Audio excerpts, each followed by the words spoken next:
Ada profesor doktor dari Malaysia, Profesor Aqil Al-Mahdali. Kata dia, apa ini orang yang ngebatal nasab Balawi? Kata dia, ini Al-Mahdali, bukan Balawi beliau, Al-Mahdali. Kata dia, orang yang ngebatal nasab Balawi di Indonesia yang rame-rame ada yudha fi shaffil majanin, kata dia. Musinya ditaruh di barisannya orang-orang gendeng, orang edan. Grand Mufti Mesir Syekh Ali Jum'ah. Ada orang Indonesia nanya, Syekh, ma ra'yukum fi nasabi Ba'alawi? Bagaimana menurut antum tentang nasabnya Ba'alawi? Apa kata Syekh Ali Jum'ah? Nasab Ba'alawi thabitun indana bil ijma'. Menurut kami nasabnya sah secara ijma'. Kata Grand Mufti Mesir, malah had yushakkik fi abul tarikh. Sepanjang sejarah enggak ada satupun yang meragukan, kata Grand Mufti Mesir. Grand Mufti Mesir mengatakan, ini pendapat seperti ini yang membatalkan, hadza hamalahu sukhuf, pembatalan yang didasari karena sukhuf. Sukhuf apa? Dha'f fil aql, kelemahan dalam otak berpikir.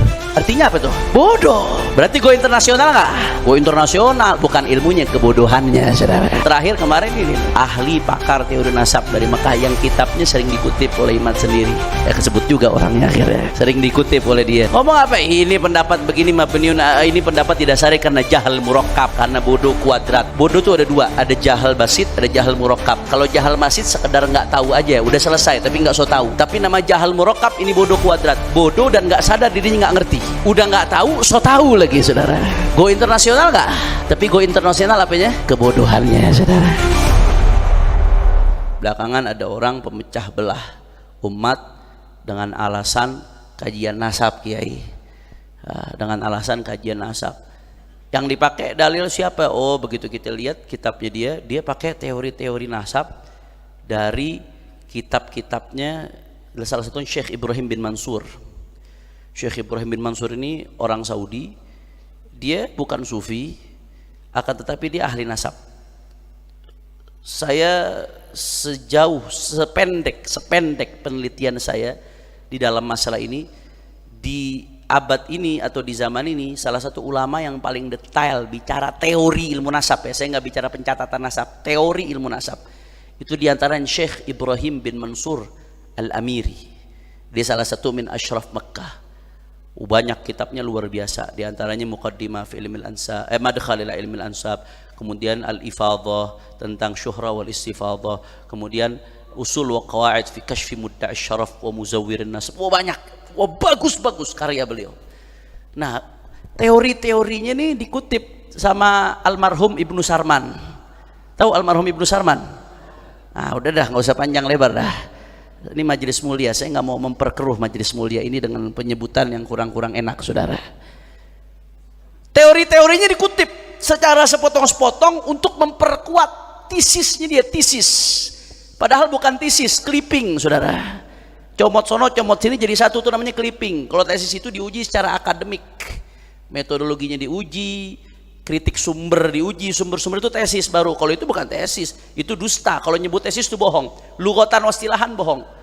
Secara bahasa, secara etimologi yang namanya tesis itu di KBBI bisa dilihat, itu berkaitan dengan pendidikan akademik. Secara istilah terminologi juga begitu. Nah, dia ngutip nih pendapat-pendapatnya Ibrahim bin Mansur tentang apa namanya teori-teori nasab. Dia pakai secara sepotong untuk nyerang nasab Balawi, dijadikan dasar teorinya dia. Ternyata Ibrahim bin Mansurnya sendiri mengatakan Balawi sahihun nasab, nggak ada keraguan sama sekali. Jadi kaidahnya dikutip, isbatnya dibuang. Akhirnya kemarin Gus Rumel Abbas datang nemuin Ibrahim bin Mansur masih hidup orangnya, mudah-mudahan Allah kasih panjang umur, sehat walafiat. Ditemuin, diwawancarain, ini gimana Syekh? Ada orang batalin nasab Balawi, pakai kitab antum, dipakai teorinya. Apa katanya? Orang yang ngebatalin nasab Balawi dengan model cara seperti itu karena nggak ada kitab abad keempat, nggak nyebutin, berarti nggak nyambung. Itu yang seperti itu pembatalan yang didasari karena kebodohan atas ilmu nasab, bahkan dikatakan jahil murakkab, bodoh kuadrat, saudara. Itu yang ngomong begitu ulama yang dikutip sama bin Sarman. Terus lu mau apa lagi? Jelas atau tidak? Saya ada yang menarik. Dulu alhamdulillah ulama kita nih bangga sama ulama-ulama Nusantara. Begitu banyak ulama-ulama Nusantara yang go internasional dengan kealimannya. Dulu ada Syekh Nawawi Al-Bantani, Sayyidul Ulama Al-Hijaz, pemimpin ulama Hijaz di zamannya. Ngakuin juga Balawi di kitabnya yang namanya Syarah Uqudul Lujan.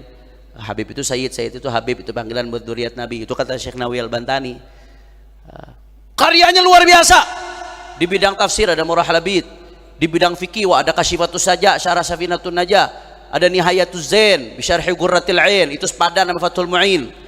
Di bidang apa? Wah, Syekh Nawawi Al-Bantani hadits wala haraj, luar biasa, kebanggaan ulama Nusantara. Alhamdulillah. Ada Syekh Yasin bin Isa Al-Fadani, musnidud dunia, ulama-ulama dunia yang datang ke Hijaz ngambil dari Syekh Yasin bin Isa Al-Fadani, kebanggaan Nusantara. Ada namanya Syekh Mahfud At-Turmusi, pengarang Hasyiah Turmusi. Hasyiah Turmusi ini hasyiah ala Minhajul Qawim, syarah Muqaddimah Hadramiyah. Di antara kitab fikih bab ibadat yang paling besar yang saya lihat Hasyiah Turmusi, saudara. Ini bukan kitab fikih Muqarran ya, kalau Muqarran lain cerita, perbandingan mazhab. Ini enggak mazhab Syafi'i, cuma bahas bab ibadah doang, menghasiahkan Muqaddimah Hadramiyah sampai berjilid-jilid bab ibadahnya. Karangan karya ulama Nusantara, dahsyat atau tidak? Di Bogor kita punya Kiai Haji Abdullah bin Nuh, oh, yang syair-syairnya diakui oleh Timur Tengah, mendunia ilmunya, saudara, diakui keulamaannya. Kita punya Kiai Haji Maimun Zubair yang karya-karyanya luar biasa, dihormati oleh dunia. Kiai Haji Maimun Zubair, kita bangga. Ulama-ulama Nusantara diakui keilmuannya, dan sampai saat ini masih banyak ulama Nusantara yang diakui keilmuannya di dunia. Di Bogor sekarang ada Kiai Haji Asep Abdul Qadir Jailani, itu kitab-kitab beliau di sini di MS jadi kepala pendidikan. Kitab-kitab beliau dicetaknya di Qatar, dijualinnya di Mesir, bahkan di Tarim itu hasyiah beliau Ghayatul Usul. Beberapa masyayikh ngajar Ghayatul Usul pakai kitab beliau. Ngajar mantek beliau punya hasyiah Natijatul Muhtam ala Idhahul Mubham. Beberapa masyayikh ngajar mantek pakai hasyiah beliau. Luar biasa, kebanggaan. Bangga atau tidak? Tahu-tahu ada satu muncul terkenal juga, go internasional juga, cuman go internasional dengan kebahlulannya. Lah ini bukan saya yang ngomong, ini bukan saya yang ngomong. Go internasional dengan kebahlulannya, kebodohan, ini omongan ulama. Ini gara-gara ini muncul nih pembatalan nasab Pahlawi yang nabrak pendapatnya para ulama, nabrak ulama dari dulu, nanti akan saya jelaskan habis ini. Itu sampai memancing komentar ulama internasional. Wah, komentar ulama internasional nggak main-main, langsung bahasanya bodoh. Ada profesor doktor dari Malaysia, Al-Mahdali bangsanya, Profesor Aqil Al-Mahdali, profesor doktor, orang alim, sepuh, nulis tentang masalah ini. Kata dia, apa ini orang yang ngebatalkan nasab Pahlawi? Kata dia, ini Al-Mahdali, bukan Pahlawi beliau, Al-Mahdali. Kata dia, orang yang ngebatalkan nasab Pahlawi di Indonesia yang rame-rame ada yudha fi shaffil majanin, kata dia, musinya ditaruh di barisannya orang-orang gendeng, orang edar. Go internasional nggak? Wah, hebat, go internasional. Satu lagi kemarin, Mufti Mesir, Grand Mufti Mesir, Syekh Ali Jum'ah. Grand Mufti Mesir kemarin rame. Ada orang Indonesia nanya, mungkin karena di Indonesia lagi ribut di medsos. Sebenarnya ributnya di medsos, di dunia nyata sih alhamdulillah. Betul atau tidak? Di medsos aja ributnya. Ada yang nanya ke Grand Mufti Mesir, Syekh, ma ra'yukum fi nasabi Pahlawi? Bagaimana menurut antum tentang nasabnya Pahlawi? Apa kata Syekh Ali Jum'ah? Kata beliau, ini Grand Mufti Mesir mengatakan, nasab Pahlawi thabitun indana bil ijma'. Menurut kami nasabnya sah secara ijma', kata Grand Mufti Mesir nih. Ma la ahad yushakkik fi abla tarikh, kata dia. Sepanjang sejarah nggak ada satupun yang meragukan, kata Grand Mufti Mesir.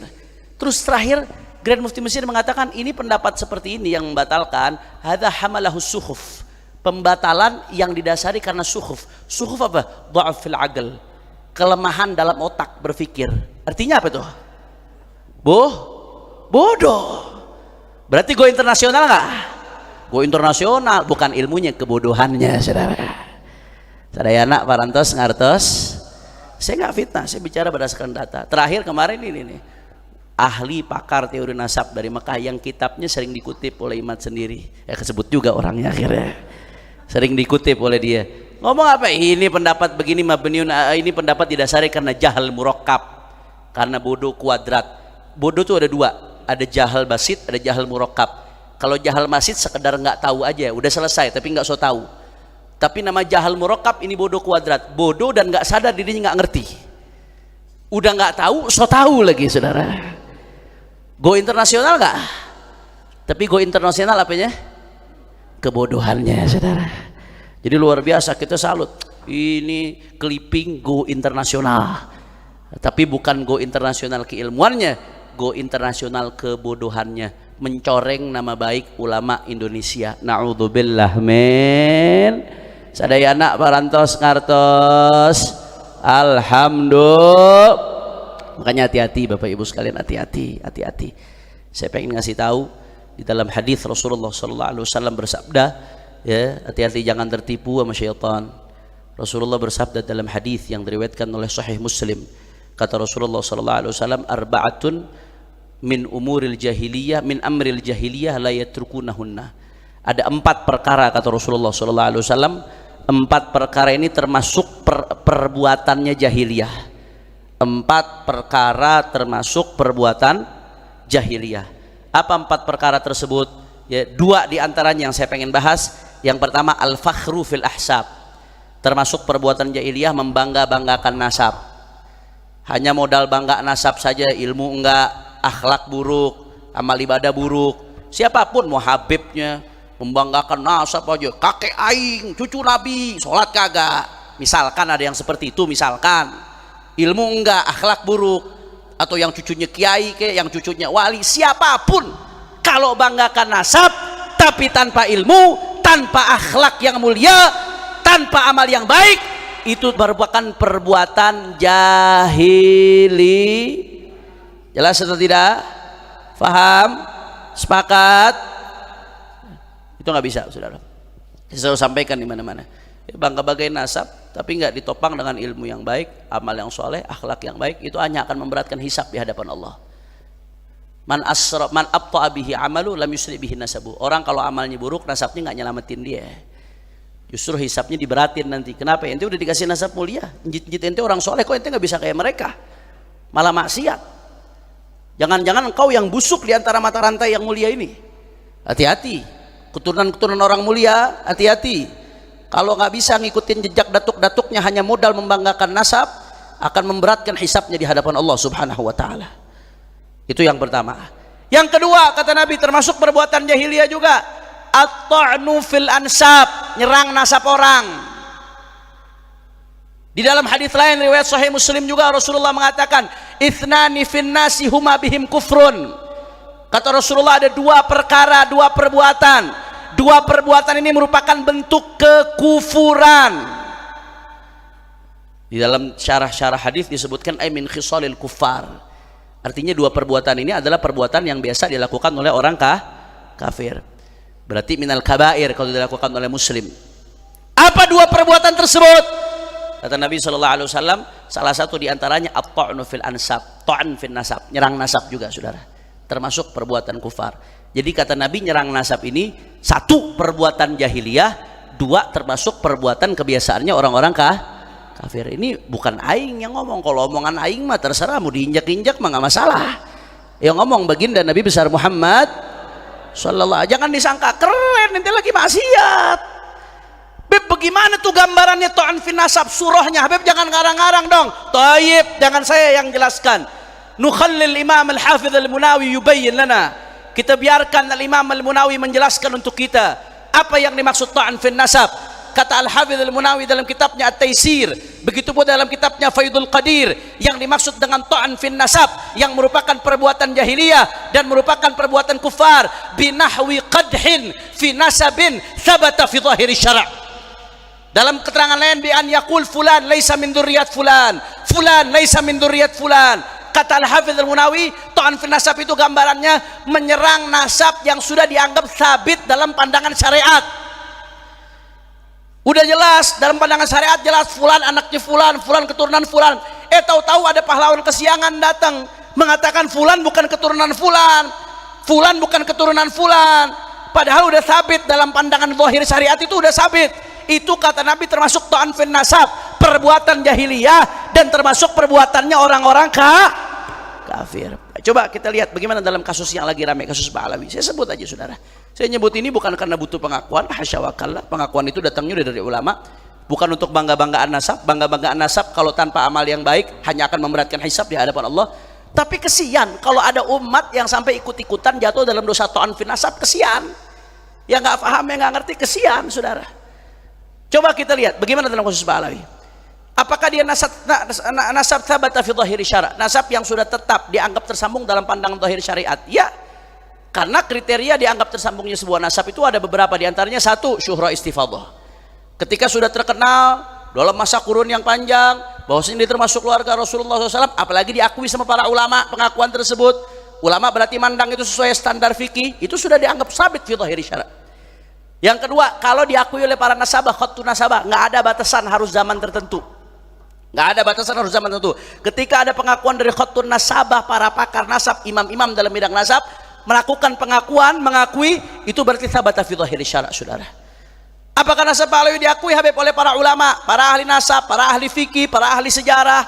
Saya santri, orang bodoh, santri, juaihil, bukan jahil lagi, juaihil, tuailib, santri, bukan kiai, saya bukan ulama. Saya pribadi neliti, ngumpulin itu pengakuan terhadap keabsahan nasab Sadah Ba'alawi, atau status mereka sebagai sadah, atau status mereka sebagai asyraf, atau status mereka sebagai Husaini, keturunan Sayyidina Husain bin Ali bin Abi Thalib radhiyallahu taala anhu arda. Saudara, itu saya ngumpulin nggak kurang dari 140 kitab yang ditulis oleh ulama non Ba'alawi, di luar Ba'alawi. Nggak kurang dari 140 kitab, itu yang saya pribadi kumpulin. Di Oman ada lagi ulama yang ngumpulin tuh 170 yang dia dapat. Saya 140, dia 170. Saya ranking 2 berarti, saudara. Dia ranking 1. Cuman dia ulama, saya tolib, santri markas syariah. Siapa aja di antara yang ngakuin? Ulama-ulama besar. Ada Imamul Janadi dalam kitabnya As-Suluk fi Tabaqatil Muluk ngakuin Ba'alawi, ketersambungan nasab mereka. Ada ulama namanya Al-Khazraji dalam kitabnya Al-Iqdul Fakhir ngakuin. Ada ulama namanya saudara Asy-Syarji Az-Zabidi, pengarang Tajridus Sharih. Kalau yang ngaji di pondok-pondok salafiyah itu ada Mukhtasar Sahihul Bukhari, namanya Tajridus Sharih, Mukhtasar Sahihul Bukhari. Itu dibaca di banyak pondok-pondok salafiyah buat pasaran biasanya. Itu beliau punya kitab lain namanya Tabaqatul Khawas Ahli Sidqi wal Ikhlas. Di situ beliau ngakuin nasab Ba'alawi. Bahkan beliau nyebutin Sayyidina Abu Bakar bin Abdullah bin Abu Bakar, yaitu yang dikenal dengan Al-Aidrus, dengan tanggal wafatnya lengkap disebutin. Ada kitab namanya Tuhfatuz Zaman fi Tarikh Sadatil Yaman yang ditulis oleh Imam Husain bin Abdurrahman Al-Ahdal. Husain bin Abdurrahman Al-Ahdal menulis Tuhfatuz Zaman. Ini bukan kitab kaleng-kaleng kalau anak zaman sekarang. Ini kitab Tuhfatuz Zaman diakui oleh Ibnu Hajar Al-Asqalani.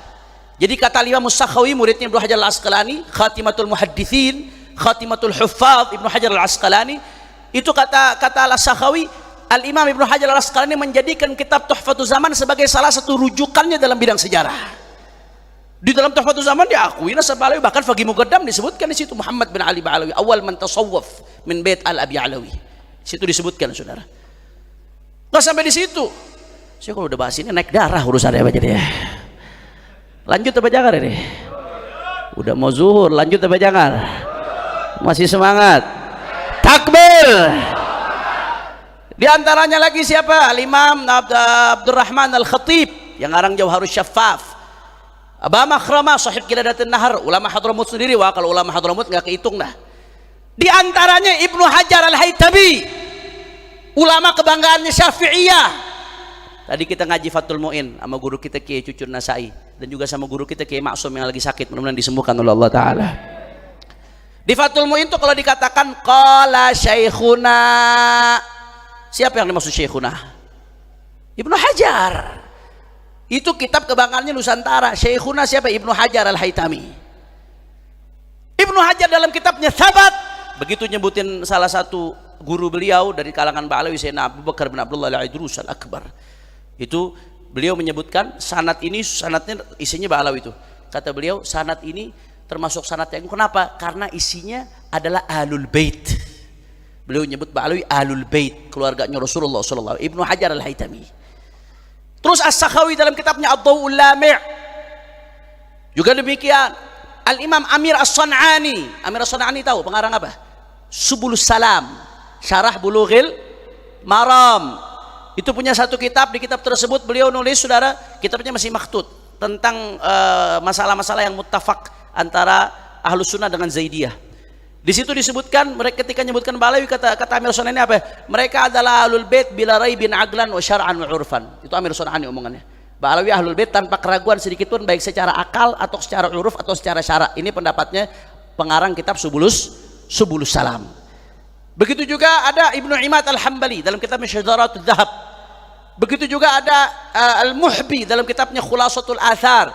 Bahkan Al-Muhbini, ulama besar sejarah dari Dimashq, beliau mengatakan nasab Alawi mujmi'un alaihi ahlut tahqiq, disepakati, diijma oleh ahlut tahqiq dalam ilmu sejarah dan ilmu nasab. Berarti saudara, karena ini bicaranya soal nasab dan sejarah.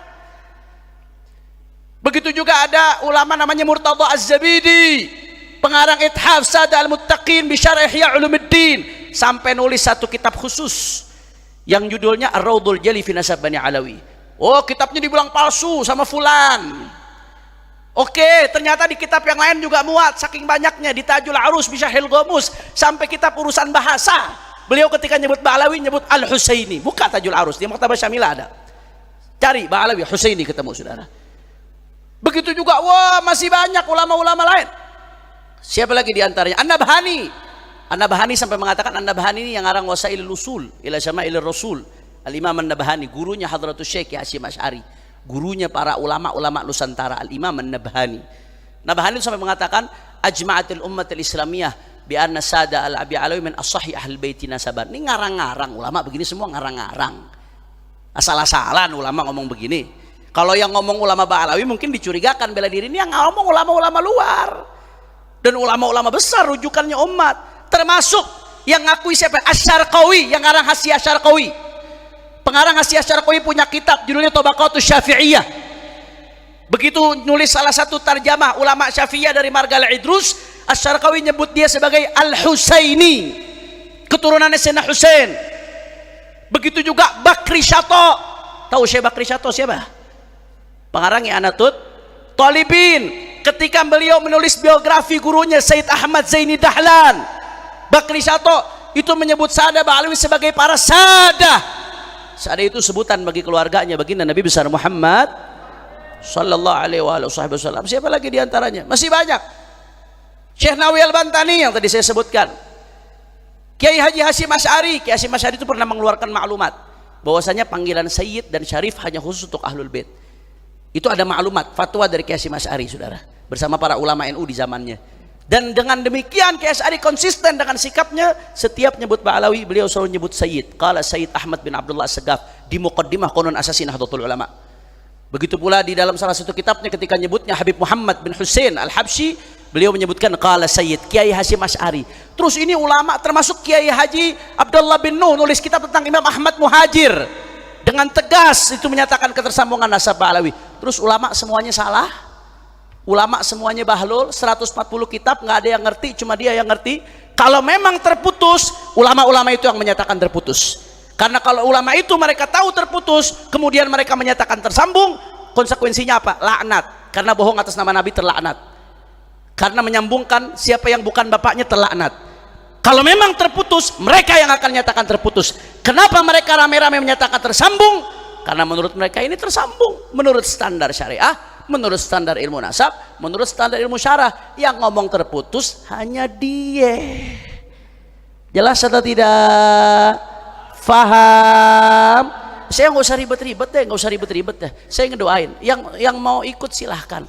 Ya, yang mau ikut ulama-ulama tadi, Imam Ibnu Hajar, Imam An-Nabhani, ulama-ulama besar tadi, saya doakan mudah-mudahan di akhirat dikumpulkan bersama mereka. Yang mau ikut imat, ya silahkan. Ikut imat, ikut Fuad Pleret, mudah-mudahan di akhirat kumpul sama imat, Fuad Pleret sama Mama Gufron. Amin. Amin. Ya simpel aja, nggak usah ribet-ribet. Habib kok taklid buta sama ulama? Sejak kapan ente jadi mujtahid? Sejak kapan konsep kita di Ahlus Sunnah wal Jamaah, orang yang belum memenuhi syurut ijtihad suruh jadi mujtahid sejak kapan? Dan sejak kapan mujtahid diwajibkan untuk menyebutkan dalil kepada muqallid? Nggak ada kewajiban dalam usul fikih. Taklid ulama itu memang kewajiban bagi yang nggak sampai derajat ijtihad. Tapi ulama ketika berijtihad menetapkan sesuatu, mereka pasti pakai dalil, apalagi serentak. Mungkin kalau 1-2 ulama salah, tapi kalau rame-rame ulama salah, ulama semuanya dianggap bego, berarti ini orang yang ngomong yang gila, saudara. Kira-kira jelas atau tidak? Faham? Insya Allah. Maka udah deh, udah nggak usah pakai aneh-aneh, ya, nggak usah pakai aneh-aneh. Ikuti ulama-ulama kita yang dulu, ulama-ulama Ahlus Sunnati wal Jamaah. Udah jelas semuanya. Menurut standar ilmu nasab udah jelas. Menurut standar ilmu fikih syariat jelas. Yang nggak nyambung cuma menurut standarnya Imad bin Sarman. Siapa yang wajibin kita ikut standar dia, saudara? Dia mau neliti nasab tapi nggak mau ikut kaidah ilmu nasab, mau neliti nasab orang yang berkaitan dengan syariat tapi nggak mau ikut standar syariat, bikin standar sendiri dia saudara. Sama kayak orang mau bicara nahu tapi nggak mau ikut kaidah nahu, sama orang bicara fikih tapi nggak mau ikut kaidahnya fikih, sama orang bicara ilmu bahasa ilmu mantek nggak mau ikut kaidahnya mantek. Kira-kira kalau begitu jadinya ngawur apa kagak? Liar ente jelas atau tidak? Faham? Terakhir sebagai penutup saya teringat perkataan Imam Zufar. Kata Imam Zufar ini salah satu ulama madhab Hanafi. Zufar mengatakan, ma nazartu ahadan hatta yaqul akhta'tu walakin nazartuhu hatta yujan. Kata Zufar, aku kalau debat sama orang, aku nggak ngedebat dia sampai dia mengatakan aku salah, enggak. Jadi kata Zufar, aku kalau dialog sama orang, aku nggak dialog sama dia sampai dia mengatakan aku salah, enggak. Tapi aku kalau dialog sama orang, aku bikin dia sampai mengatakan hatta yujan, sampai dia gila. Jadi aku kalau dialog orang, orangnya sampai gila, kata Zufar, saudara. Muridnya nanya, wahai Zufar, bagaimana orang gila? Wa kaifa yujan, bagaimana orang gila? Bi an yaqul ma la yaqulhu ahad. Orang gila itu kalau sudah menyatakan pendapat yang tidak dinyatakan oleh siapapun pendapatnya. Ulama pendapatnya semuanya rame-rame masyrik, tahu-tahu setelah 1000 orang Ubaidillah bin Ahmad muncul satu orang pendapatnya ke maghrib, beda sama ulama, bukannya bangga, eta namina edan. Jelas ente yang saya ngomong ini bukan hinaan cacian, ini istilahnya ulama. Orang punya pendapat yang beda dengan pendapat semua ulama, itu bukan keren, itu gila, itu edan. Ya, nggak usah ikut-ikutan orang edan, cukup yang ngomong sama semut biar di edan sendiri, saudara. Kita nggak usah ikut-ikutan. Ini saja. Walafu minkum. Wassalamualaikum warahmatullahi wabarakatuh.